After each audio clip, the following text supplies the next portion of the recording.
Hello, everyone, and welcome back to the From the Banking podcast. Today, as always, I'm joined by my wonderful co-hosts, Amber and Orange, and the Cadet Marshal. Hi to you both. Hello, I'm still here. So on today's show, we're joined by a female racing driver who hails from Cork and Ireland and who is trying to get to F1 Academy and be the first Irish driver in the F1 Academy series. I am, of course, talking about Kayls Cole.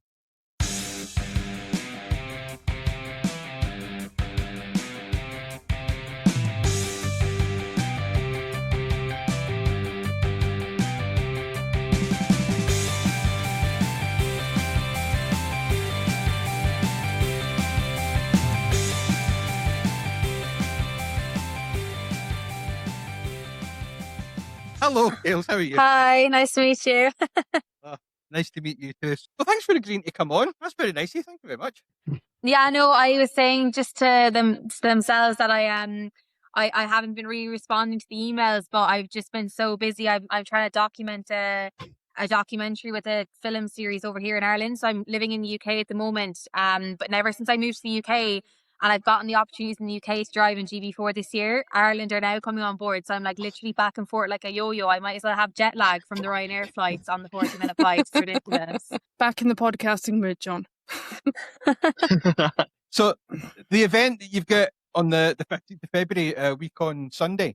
Yeah. KCR, the KCR event that you're putting on. Yeah. Can you tell us more about it? Yeah. So basically, I was sitting in my room one day in the UK. I had about 4 or 5 meetings that day, and my dad called me, and we're very good family friends with a guy called Guy Wynn. His son races, and I would have helped his son for quite a while in go-karting when he started, and he now does races minis over in Ireland. So we helped him for quite a bit, and he's always been following my career and wanting to help me in any sort of way to try and raise funds.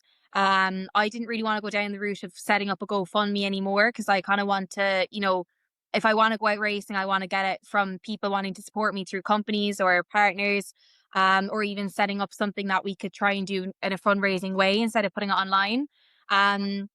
So he come up with an idea of putting up a sprint. So he's like, there's sprints like over in Ireland anyway that run like twice a year at the start of the year. So he said, we'll do our own. We'll call it KCR Road to GB4 or Road to F1 Academy GB4 in 2026. So he called it the Sprint to GB4 because that's like the kind of next step. And we got a lot of traction from it. We kind of done up a few logos to see if people would be interested. And we kind of planked it in between 2 of the sprints to try and get a bit of traction. And we did. And we have like over 60 entries now at the moment.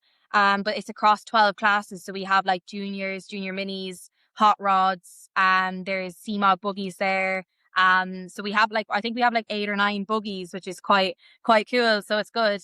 But we wanted to make it more of an event that anyone that wants to get involved in motorsport, has a passion for motorsport and doesn't have a race car, that they can come up and kind of spectate or get involved as well. So I have 2 simulators there on the day as well, with a company that I've worked at in the past with Williams.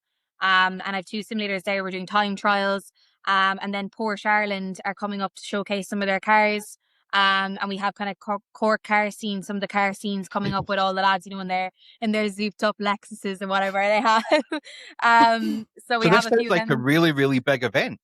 Yeah. So we're trying to make it as big as possible. Not only for me, like obviously the fundraising is obviously going to help with my season. And that was why it was originally made, to try and fundraise a bit of money to get me on the grid for the start of the year. We won't probably make what I need for the season, but it's definitely trying to get my name out there around Ireland and Cork, because it's not as well known over here in Ireland as is in the UK or Edinburgh or anything like that. So it was the best option. So I was in newspapers and radio stations over the week, and just advertising it, just to there's people out there that have contacted me like, oh, I want to get my kid into karting, or I want to start sim racing, or can I come up and have a look at your race cars? So it's just a great way to try and get more even young people or older people that have a passion for cars or whatever to come up and have a look and see what the gig is. So it's not only for me, it's for kind of Ireland as well to kind of get involved. So could you just go into just the full details of the event a week on Sunday, just like the address and the time it's starting and all that kind of stuff? So we're running a sprint on the 15th of February in Watergrass Hill in County Cork. It's called the KCR to GB4 Sprint on the road to F1 Academy. So on the day we'll have Porsche Ireland, we'll have simulators, and there'll be 12 classes across the day to basically go out and have a bit of fun and race cars. But we're not only doing it as a fundraiser for myself, we're having people come down who are motorsport enthusiasts or interested in motorsport, want to get involved, and just having a bit of a family fun day for people that are motorsport mad. So yeah. What time does it all kick off? All starts at 9 o'clock. First car's on track at 9. And we'll probably finish obviously into dark then. But I'd say trying to get people off track with the amount of people we've had interested, it would be an interesting one. We'll probably be running in under floodlights, I'd say. And if I'm right, if you get up to F1 Academy, you would be the first female Irish driver in F1 Academy, is that right? Yeah. So that's the plan. There hasn't been an Irish girl reach the F1 Academy grid yet. And I kind of want to change that, and kind of it's for me as well, just to kind of, I've always been around motorsport all my life, and I started quite late compared to a lot of people. I have a hardworking family. They wouldn't be the wealthiest, but they've helped me get this far. I have the drive, I have the determination. It's just obviously the funding has always been an issue, as it has for many other drivers. So I'm doing everything I can to make it happen. And I thought, well, there hasn't been a female in F1 Academy from Ireland, so why not do that for myself in a way, to earn my spot at that level, but also inspire kind of more girls that it is possible at this level as well. So just kind of off the back of that, Ireland is obviously known for its incredible drivers: Fionn McLaughlin, Alex Dunn, Brian McKeever, James Dean, and the Shanahan brothers, just to name a few off the top of my head. I could keep going. Who is your favourite Irish driver apart from yourself, and why? I don't know. I couldn't have a favourite, I suppose. Probably someone I look up to a lot because he's helped me in the past with some of my stuff would be Eamon Kelly. He does rallying. Ooh. I would have brought up around rallying more than track racing. Obviously, you look up to the likes of Alex Dunn and Fionn McLaughlin, who are doing incredibly well for Ireland and kind of making their mark at that international stage for other Irish drivers to do. So everyone, I think, coming from Ireland that's at that level, like you said, naming them, they're doing an incredible job for Ireland. So I think all of them are inspirational, really. But one for me would be probably Eamon Kelly, because he has helped me in the past and he does very well in rallying as well. And his dad would have been Donna Kelly, who's done very well as well. So, but obviously you have the likes of Dunn up in F2, and he's doing an incredible job and putting Ireland on the map for us, as well as Fionn McLaughlin following his steps as well. So. Do you have many tracks in Ireland that you can choose from to race at? In terms, we have not Hill here. If we want anything, else, we need to go down to that place below the borders. We wouldn't have. No, we only have Mondello Park, which is kind of like the main one everyone kind of knows in Ireland. But we have Kirkestown and Bishop's Court as well. They're up the north. So you're kind of sisters, I suppose. You're just a boat away from that. But yeah, no, it's Mondello would probably be the biggest one. But I love Kirkestown and Bishop's Court up the north as well. I've raced them as well. But yeah, there's only 3 main ones. In terms of karting, there's probably a lot more. You have like kind of one in every sort of county. But car racing, there's not much over here as such. It's more the UK based. I've seen on your socials as well, you announced there was a new title sponsor for the event. Yeah, so we announced a new title. It's GK Tires. So he's down in Middleton, so it's not far from me. He actually has a little girl who races. Oh. So I think she does like the little hot rod cars, the little micra. So yeah, it's great to have him on board, I suppose. We were looking for a title sponsor. We want to advertise the event first to get the interest. And then we have all the trophy sponsors covered as well. And it kind of engages more of an interest for myself as well in terms of my career, to try and see if they'd be interested in supporting myself as well, and what I'm doing. But yeah, they came on board as a title sponsor, so we're delighted to have them on board, and especially since he has a little one himself, trying to I suppose we can be an inspiration for ourselves as well moving up. So a title sponsor, do they like say when they sponsor you, we'll cover this and this? So for the title sponsor for the sprint, they're covering like the overall kind of, I suppose most of it would be the track fees, because obviously there's a certain track fee there to hire the track for the day, because you have to hire carts or whatever that would lose out. So in terms of title sponsor, he'd have, we have all the individuals that have sponsored the trophy kind of classes and stuff like that as well. But the overall sponsor will kind of get obviously the most recognition on the day and kind of get the banners around the circuit. And he's doing kind of, we have obviously people in the background doing quite a lot for us in terms of setting it up, etc.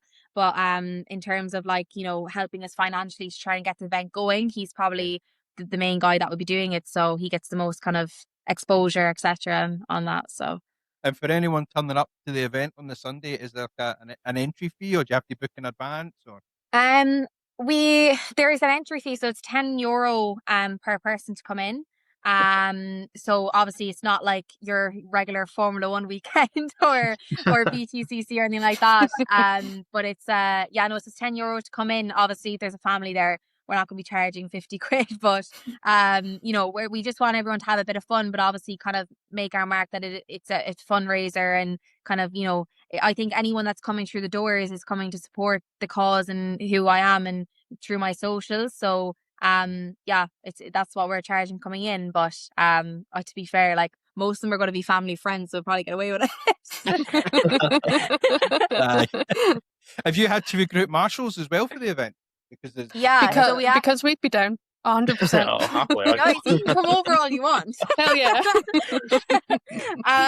We have marshals for every post. So I actually haven't organised that side. So I'm turning up hoping that there is going to be marshals there. But if not, I'll give you a call and you can come on a flight. Will do. Aaron, you're sitting in the bottom corner of my screen there, very quiet. Have you got anything you'd like to ask him? I'm just listening, I'll be honest. I've got my questions. I've got some beside that. You've mentioned the touring cars a couple of times. So, obviously, right now you're in Formula racing, looking to go into GB4 F1 Academy. Would you ever consider going to like GT sort of touring cars? 100%. Obviously I come from the karting background. My dad would have been a rallying man, and my family would have been rallying kind of people. So it was kind of shock when I went towards that kind of era of motorsport on track racing. My dad didn't have a clue what was going on. When I first started karting, he is mechanically minded from the rallying, but we started on the back foot, didn't really know what was going on. And then we entered our first event and kind of went from there. But in terms of karting, it always edges towards the single seaters. Anyone that's kind of made it in karting in a way and won championships, they always get the opportunity to write single seaters or a junior, and then normally that goes on to single seaters anyway. If I could go back in time, I don't regret what I've done in my career in terms of doing the single seater stuff. But there definitely is a lot of opportunities down the GT line. With the F1 Academy, it does help as a girl moving up in the world of motorsport to make that your name on that platform. But I definitely wish I had done something tin top to kind of have that in my CV as such. But if I done a year in GB4 or a year or two, depending on the financial cost of things, and then done, let's say, a year in F1 Academy or 2 years, whatever that may be. I think it's 2 years, and then you kind of have to move on. Is it 2 years, or if you win the championship your first year, you can only be I think if you win the championship your first year, you get put into GB3, and then but other than that, then if you don't, you get the 2 years. I think it is, obviously, if you can stay with the team, etc. But after that it would be GT 100%. The family that I've had, again, they've been wonderful to back me to where I am now, and now I'm looking for big partners to back me from here on. But in terms of F3 and F2, I have to kind of take my age into consideration as well. And kind of, I've always kind of known going into karting, obviously everyone's dream is Formula One. But you kind of, when you get older, you kind of have to take it into consideration that it's not always going to happen. You have to kind of have that luck. When you think of it, there's 20 seats a year and 1 or 2 drivers get swapped. And there's not a girl in there yet. So it's very hard, especially if you're not at that platform, and especially they're looking at girls that are a lot younger now. I definitely I'd like to play in the GT year. That's the plan. On the aftermath, especially with the team that I'm hoping to go with this year, they have a GT team, so it kind of opens more opportunities for me as well. But it's definitely I would go GT or British touring cars obviously is something that would be amazing. But I think the single seat is probably a bit cheaper than that right now. I mean, you've mentioned it a couple of times, but I just want to ask you this. Being a woman in motorsport is obviously extremely difficult at any level, whether it be as a marshal, a team member, or a driver like yourself. Yeah. What, in your opinion, what would you say the main blockages are from women in motorsport? If I'm totally honest, I always get asked, like, this is going to be me as blunt as possible. I always get asked if, what's it like being a woman in the sport? And if I'm totally honest, I started karting, and don't get me wrong, I had to earn my respect on track. You always have to earn your respect on track, but I think that's that's in terms of male or female. Females obviously maybe have to earn it a bit more. And I've had that over the years, you get pushed off, but I've always kind of took it in my way that I'm probably getting hit off, or I'm probably getting, hassled because I'm quick, or I'm quite good in the car, So I've never really looked at it as I'm a girl and da. Don't get me wrong, until the F1 Academy was there, I think girls do have struggled, because there's not a pathway for Formula 1 there at all. Like, you had Sophia Flores-Semp that went as far as Formula 2. Unfortunately, she didn't make F1, but I think if that F1 Academy offer was there at that time, would she have? Probably. So yeah, it has been a struggle as a girl, don't get me wrong, because maybe companies kind of look and say, this is unusual, can she make it? Because it's always been males that have made it. But I've always kind of looked at it as, once the helmet goes on, it's man, you can't really see what you are. So I just kind of race as one. So yeah, I've never really homed in on the whole female. Obviously, it is an advantage. It does help you being a female in the sport at this time in the motorsport world. But yeah, and I've always kind of raced against males all my life, and we have to earn respect on track, and that's always how I've raced. So fair enough. Yeah, Sean, we've got some great female racers. We see it not Knockhill. Hannah Chapman. I don't know if you ever met Hannah or spoke to Hannah. She races at Knockhill quite a bit. Logan Hannah, is it? Yes. Hannah Chapman. Yeah. Oh, Hannah Chapman. Yeah, she races the Porsches, isn't she? Yes. Yeah. No, I don't know. I've never met her, never spoke to her, but I follow her on media. Yeah, she's definitely done a lot in her career. She's really she's an inspiration, really, to any girl around the country. Oh yeah. Have you ever raced at Knockhill? No. No. That's the one track I've actually never touched in a race car. Right.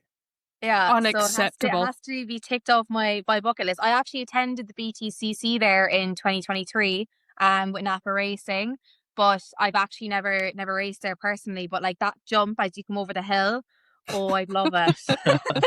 But then we've got Knockhill's the only circuit that's regulated to go both directions. Oh, really? Okay. So like when you were there for the touring cars, they were going what we call clockwise. Yeah.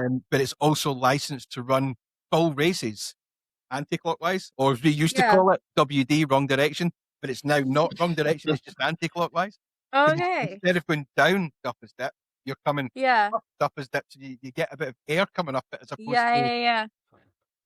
And right. trust me, what corners are you on then? Do you have your specific corners that you're on when you're at events, or no? is it kind of scattered all the time? They get allocated on the day. They try to mix it up so that everyone gets a shot of everything. Towards the end of the year, it can be a case of, well, do you know what? You done that one the last time. It ran really well. We'll just put you back there. Yeah. Kind of stuff. And there is people that I suppose have their own post. Yeah. But these are one. I mean, I've been doing it 15 years at Knockhill. These people have been doing it 3 times longer than me. They get their choice where they want. And what would be? I know the circuit layout, but I haven't obviously raced it. But what would be your kind of favorite? What would be your go-to if you had an option? My go-to is I'll start and then everyone can go down. Sorry, I keep butting in here. We call it post 1. But you would know it as in the middle of the pit lane. We have there's a tower where the marshals stand. So I generally do flags. I'm flag marshal. Okay. And the reason I like post 1 is because 1, it's closer for lunchtime. It's literally just walking across the road to the marshal's hut, and there is always a toilet on hand if you need it. And you get a window if it starts raining, so you can just close it. Yeah, it's like a greenhouse. But I will say, in my 15 years, I have marshaled every single post multiple times. I've flagged them all. I've incidented them all. I've post chiefed them all. There isn't a bad post for marshal at Knock Hill. There is ones that you prefer over others. Yeah. But there isn't particularly a bad post because of the way the circuit is. You're always generally getting a really good view of the racing. Yeah. Like if you're up at Clark's up at post 6, you can literally see what's happening down at McIntyre's when like I sit and see 1 rolls a few times. Yeah. And chicane as well, because they've got Knock Hill have now got the bolt-on sausage curbs. Yeah. Take them away from the bike event, put them back onto the cars. But they're the ones that you see all the best photos, like the Napa cars going up the 2 wheels and stuff. Yeah, no, that's definitely the best place for the photography anyway. I've seen a few come over there.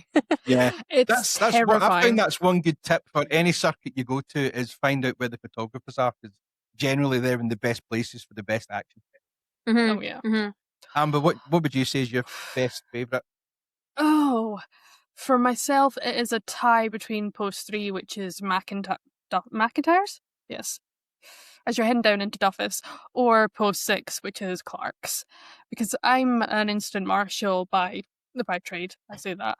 I'm an instant marshal, I absolutely adore it. And those 2, besides the hairpin, those are your typical hotspots for incidents. So Yeah. So it lets me do what I love and just run out in the rain and get flipped off by a touring car driver. I know where to bin it. So if I ever come to exactly, you'll get me, and I'll be like, "Hi, you told me you would bin it, and you have. Well done." If nothing else, you need to get down there and do like an experience day just so you can see it. Yeah. I'm living in Northampton, so it's probably what, like 5 hours, 6 hours, something like that. You're probably closer to Silverstone than we are. Yeah, I'm like 10 minutes from Silverstone. Right, so you're about 7 hours then. Oh yeah, so we might get a plane. So I'd say. Yeah. Well, 2 of us have done that journey down to marshal the British Grand Prix, so don't recommend it. Aaron, although you are an assembly marshal, what is your favourite post, or what would be your favourite post at Knock Hill? Just context, just for any first-time listeners and Kayls yourself. Since I'm under 16, I'm only allowed off track, so I'm not allowed. I'm not allowed on track, so I can only do assembly in paddock, which I probably prefer paddock, to be honest, because it's more fun. Get to show people to get out of the way. But if I had to choose favourite post on track, it would either be post 6 at Clark's or post 10, I'll be honest. But I don't know why I like sort of the hairpin sort of area. But post 10 on a touring car weekend would be brilliant. You get the fan behind you to get the screens while watch everything. So post 10 can be good, but typically you're just pushing stuff out the pit lane or opening up the paddock brake gate. So maybe post 6 will it then. Yeah. And believe me, pushing a touring car up that pit lane is very, very, very heavy. I was explaining to a guest last week, in the last race, nothing happened really this year at the touring cars in August. Nothing really happened at all. And I was on post 10, and it was a scorching hot weekend. I mean, it was properly hot. And it was literally, the flags had got packed away. The checkered flag had went out.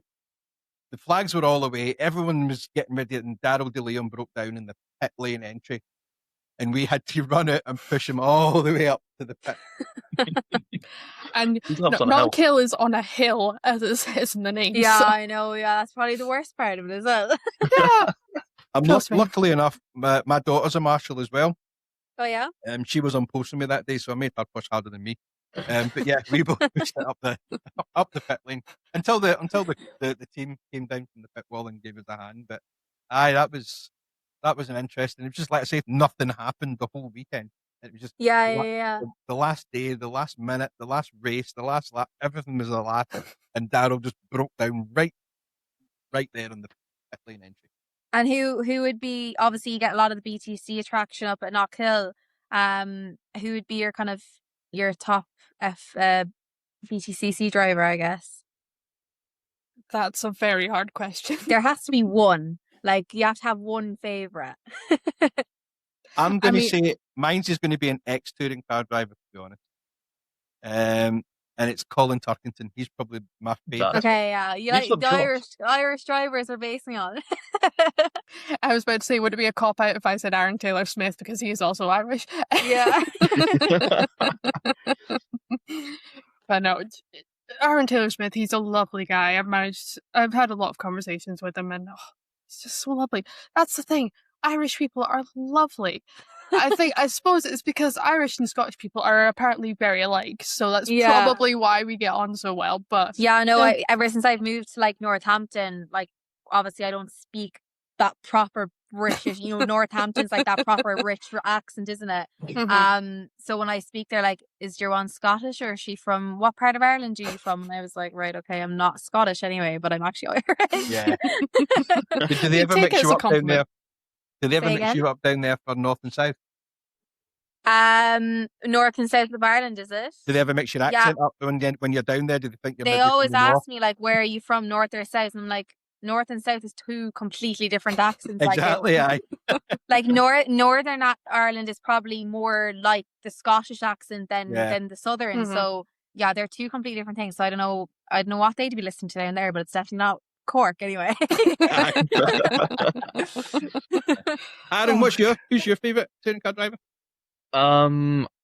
I've got a few in my head. Don't kill him, Mikey. But former, I would have to say Ronan Pearson, because he's from the Furlong. Started spotting him, and he lost his seat the race after started spotting him, so great fun. But on the grid currently has to be Knockell's own Gordon Shedden. Fair. That's because he'll have a go at you when he sees you at the next meeting up there. That's what you're doing. Yeah.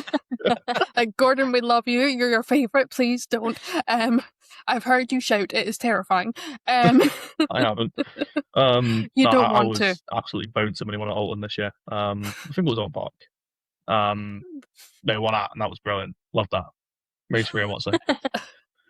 I don't know if you know the setup Kayls up at Knockhill. See, obviously, Gordon being the touring car driver, he actually still has his job at Knockhill. Okay. And his wife runs Knockhill. She's the big boss, Gillian. Oh, okay. Yeah. That's how I was saying the next time, because we're up at a training day up there. Although I don't think those two are going, but there's the first meeting of the year. I can just see Gordon coming down from the office and saying, "What were you talking about me on that podcast?" Funniest thing is Gillian Shedden, the circuit owner's brother, is Rory Butcher, who's also an ex-touring car driver. So connected in more ways than you'd think. Yeah. And both of them are in the Kaiser Chiefs video. Yes. So cool. Aaron on TikTok has been doing however many days of random fun facts until we're back racing. So that's the whole reason we have these. I was very bored on the off season. That's all I'm gonna say. You still are very bored. But yeah. Anyway. Kayl, who's your favourite touring car driver? Me, probably I get on really well with Aaron Taylor, so I probably would have to say him. But if I had to pick before I kind of got to know Aaron, it probably would have been Turkington. I know a lot of people don't like Plato, but I think his attitude in driving was quite cool. He's so good. Yeah, I kind of liked Plato when he used to race. But yeah, probably would have to be Turkington, if not obviously Aaron Taylor now. So that man's getting ambushed this year up at Knockhill with a microphone. Yes. Jason Plato. Oh, really? Well, his workshop is only like 10 minutes from where I live. Like, his new workshop. Yeah, so. What do you think about that, by the way? Him now owning a touring car team? I kind of, it was kind of seen coming, wasn't it? Like, he's been in it for so long. He has the experience of being a driver, but also having the kind of recruitment in the team behind him. So it was seen coming. I didn't when it came out, I was kind of like, oh, that's kind of cool. He's kind of has the experience to do it. But have they announced? I haven't really been keeping an eye on because I've been so busy. They obviously haven't announced anyone yet. No. A lot of people were saying Jade Edwards, but I don't know. Please, we need another female back on the touring car grid. I mean, I think it's only been her and I believe with Jess Hawkins, so we definitely do need someone. I'd like to see Jess Hawkins back there. I really like. She done well. I'd like to see her back in it. Yeah, I think she's busy with Aston Martin though. Yeah, So. yeah. Anyway, what is your favorite UK track? That isn't knockout. A lot of people will probably be like, "Oh, definitely Silverstone." No, Cadwell has to be Cadwell. That's not bad show. Yeah, a lot of people are like, "Your one's actually mad in the head," like, because it's like the tightest track in probably the UK. But yeah, no, I absolutely love Cadwell Park. It just reminds me of go-kart days, just twisty, tight chicanes. You just kind of have to kind of have a bit of braveness when you're going down the inside of people and kind of close your eyes and hope for the best, I suppose. Yeah, I mean, Cadwell, it looks really cool. Yeah, I have tried to drive it on Project Cars. I cannot. It is it's so hard to drive on a video game, but yeah, it looks really cool. yeah, Cadwell Park now or Brands Hatch. Now I haven't been on the GP circuit in Brands Hatch. If I was to do the season this year at GB4, it would be my first time on the GP. I've done the Indy, but I love the Indy, so if I like that, I'll probably like the little twisty loop around the back as well, because it kind of, from what I've seen on the sim, the Brands Hatch around the back kind of looks similar in terms of like twisty twine, like with like Cadwell Park. I'm assuming it's obviously a lot wider. But yeah, it would have to be Cadwell Park. Sadly, if I was to race F1000 again this year, it's taken off the calendar because everyone's entries go empty because no one wants to race there. And I'm like, it's literally the best.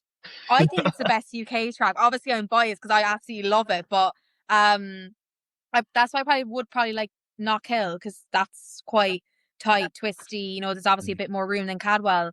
But yeah, no, we only had like 10 entries last year because everyone just runs from it because they're like, nah, like we're not smashing up our car for no one. just in the back of that, Kayls, do you have? You've been racing for a while, and you're really really good at what you do. Do you have a specific memory of the best overtake you can think that you've done?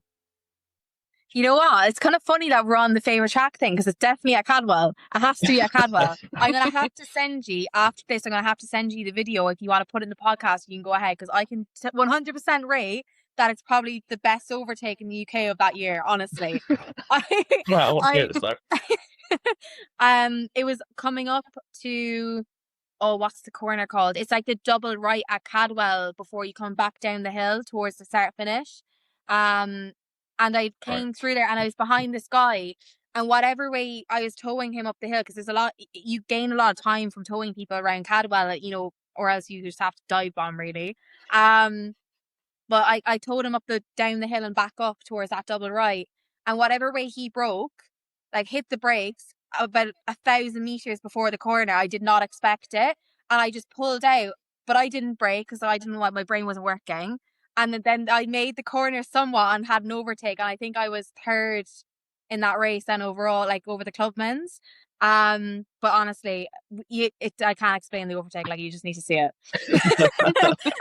I came in and I remember the driver coming up to me being like, you know, as you know, came straight up and was like, "What the hell?" And I was like, there was no contact. Like, it was just, you just didn't expect me to be there when you looked.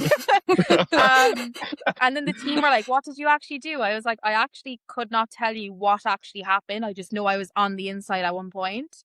And then we went back over the camera footage and they were like, "Kayls, like, what is wrong with you?" So yeah, that's probably one of my best overtakes. One of them, or that's probably the one I have in my memory for most from overtaking. Karting is just carnage, isn't it? So you can have a lot of overtakes in that. But yeah, that's probably my best overtake. I've had a few in Mondello Park because I raced the Formula Boss series over in Mondello for a year when budget was running quite low. So we went back to Ireland to a year there. Now I honestly wouldn't regret what I'd done going back because I absolutely loved it that year. But we were up against like old Formula 1 cars and like all these kind of big World Series cars and stuff like that, literally double the size of what I had underneath me. So there was definitely a few good overtakes. If you look through like some of the reels on my Instagram, there's one of the reels is literally all the overtakes from Mondello Park that year. So there's a few in there that are quite cool. I think it makes it look a lot better because the car is literally like humongous, and then you have this tiny little pink light like coming from nowhere. So yeah, definitely some of them as well. But yeah, it would have to be Cadwell. Yeah, I'll have to show you that video because yeah, me explaining doesn't justify how wild that overtake was. Me coming in, I was like, yeah, that was a bit stupid, but it worked. It worked. It was fine. That's all that matters. Yeah, it worked. So we've had favorite track, favorite overtake. Have you had like a favorite like chaotic or crazy race you've been in? Chaotic crazy race. Oh Jesus. I've had a lot of chaotic races to be honest, but what would be the most chaos in terms of like crashing, like, or you tell me it. Why not?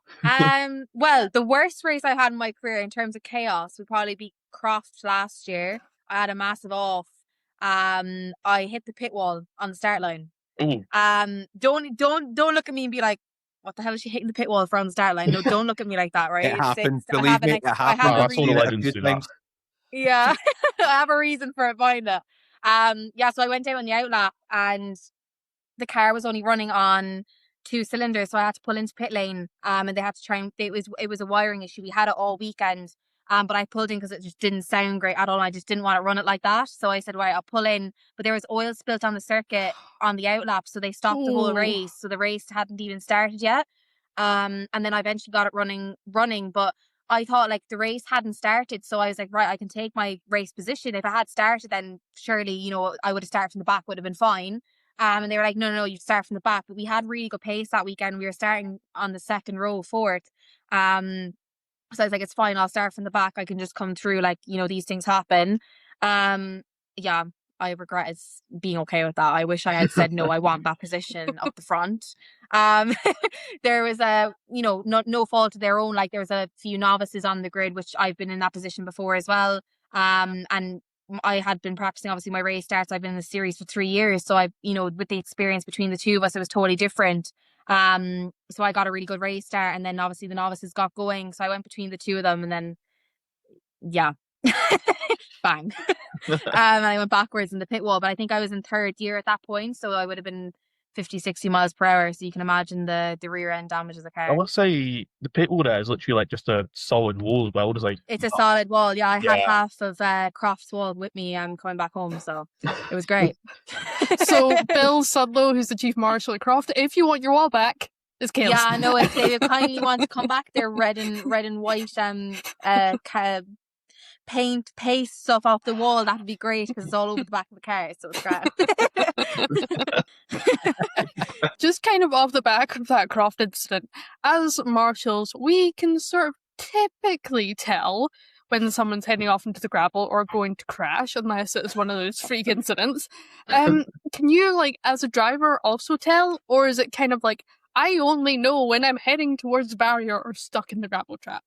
Well, when I was at Croft, I didn't expect it. I just kind of I blinked and I was in the wall. But any time else, I kind of went into the gravel in my own fault or kind of had a mishap on track.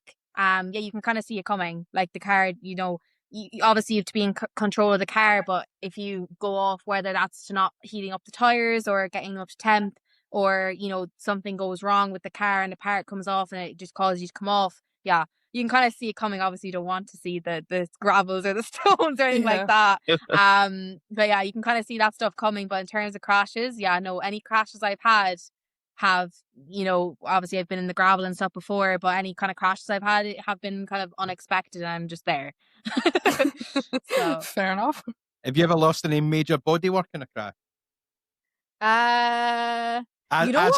As in it's been left at a marshal's post and you've had to go back and pick it up again? Yeah, no, yeah.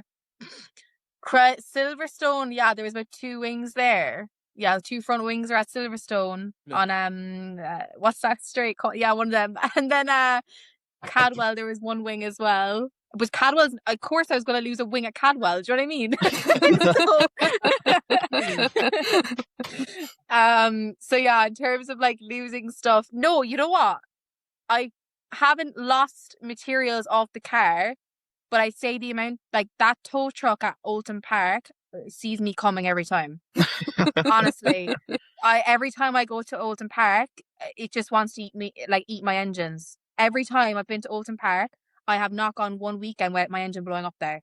I don't know what it is. See, the I bigger went question there. is how many Went there in weekends? I went there in 2023. Blew it up on just before I came around on that chicane down the back. Blew it up there. The year after, went back there and blew it up coming up the hill. I swear down that the guy in the tow truck actually speaks to me every time I go there, and he's like, "Hi." I'm like, "Hi." And he's like, "So what engine we've got into this weekend?" I'm like, "Don't curse me." So yeah, no, to be fair, I've actually made a few friends in the Marshall side of stuff because Oldham Park sees me coming with them engines, and they're like, "Yeah, we want to eat them today this weekend anyway." So kind of a weird off topic almost. When you're finished the race weekend, what is your go-to comfort meal? oh god. Oh, I don't know. You caught me on that. You caught me off guard here, and to be honest, I don't know. Well, I obviously lived in Ireland last year, coming back from races. So, it would have been, coming home to my mom and probably like her shepherd's pie or her steak, typical Irish mommy's dinner, like. But now that I was living in the UK, the last 2 rounds, I'm living by myself. So I don't know. You wouldn't really eat all weekends. Then you come home and you have a massive feast. Do you know what I mean? Yeah. So, yeah, I actually don't know.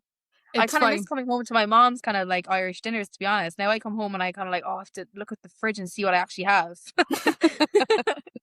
Obviously, being a race driver as well, do you have to control your weight during the season? Say that again, sorry? Like being a racing driver, do you need to control your weight during the season? With my like food and training. I know it's not obviously that. not as sensitive as the F1 stuff, but Yeah. No, definitely. Anyway. Yeah, no, the question is definitely a good one. It's like with the training and stuff like that. I've said to a few people this week that I've been kind of talking to, like, when people kind of see Formula One that don't really have much interest or don't really know much about racing cars or drivers, like they just think, oh, they get in the car and go around. But like behind the scenes of preparing to get in that car, whether you're in Formula One, Formula Forward, go-karting, anything, if you're not seeing, I found it myself, if I've not dedicated myself to the gym or dedicated myself to training and food and being on that kind of fitness plan to be a better driver, it definitely shows in the car. Like it's insane. Like if I go out and if I've not been in the gym, if I've not been training, you can see the performance in the car and the difference. It's just, throughout a race you'll lack or you'll kind of lose it, and if you've not been training, that's when you can see it.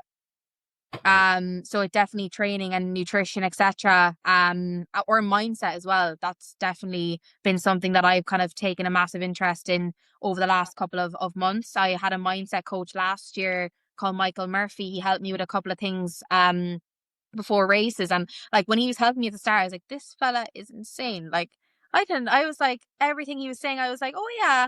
But then when I started kind of doing stuff he was telling me about and, listening to this music before I went out, and it sounds crazy, absolutely sounds insane, but like putting the headphones on before I get out in the car, or eating these meals before I go out, or, doing these stretches before I get out in the car, it genuinely, it like I have a thing of doing it now because I know if I don't do it, I'm not going to go out and win.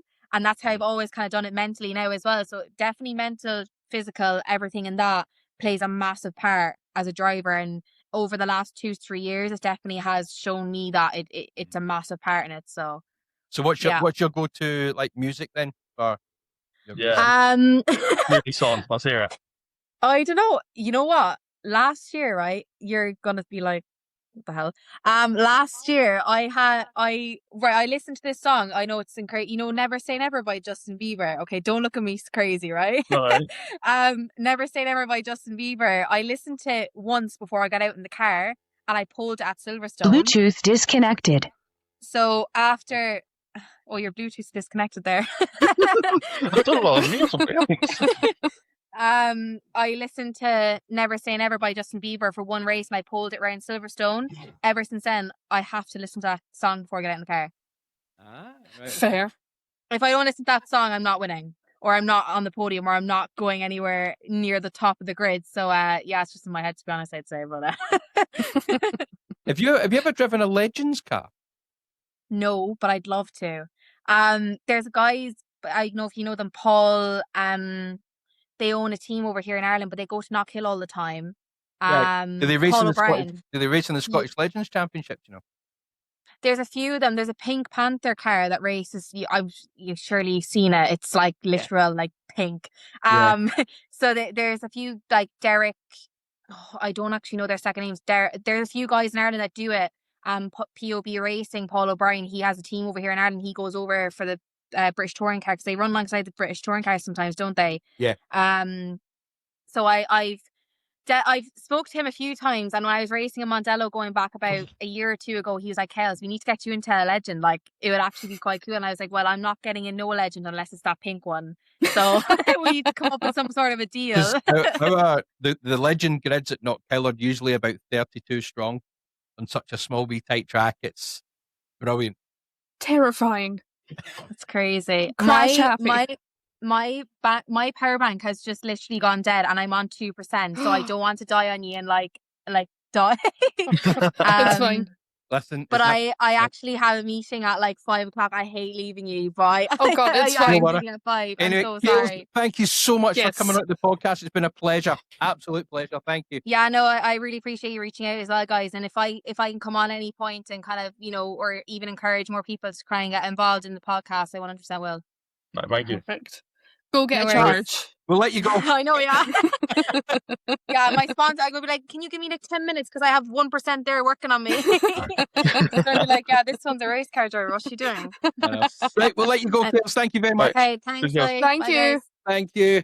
Thanks again to lovely Kayls Cole for coming on to this podcast. It's been a great chat with her about our event that's happening a week on Sunday, 15th of February, the KSR Sprint to GB4 and the road to F1 Academy. Want to say thank you to my two co-hosts, Amber and Orange, and the Cadet Marshal. Way. Hey, I'm still here. As always, guys, this will be going live on Saturday morning at 10 a.m. for your listening pleasure on all the usual streaming platforms. And now, as you all know, you can visualize us on YouTube. You can See our also get lovely us. little faces. You can see me in this beautiful Edinburgh Get jacket. us on the website, which is www.fromthebanking.co.uk, which is where you can also listen to the latest episode, which is embedded into the code of the website. Thanks very much for listening, guys, and we'll see you all next week.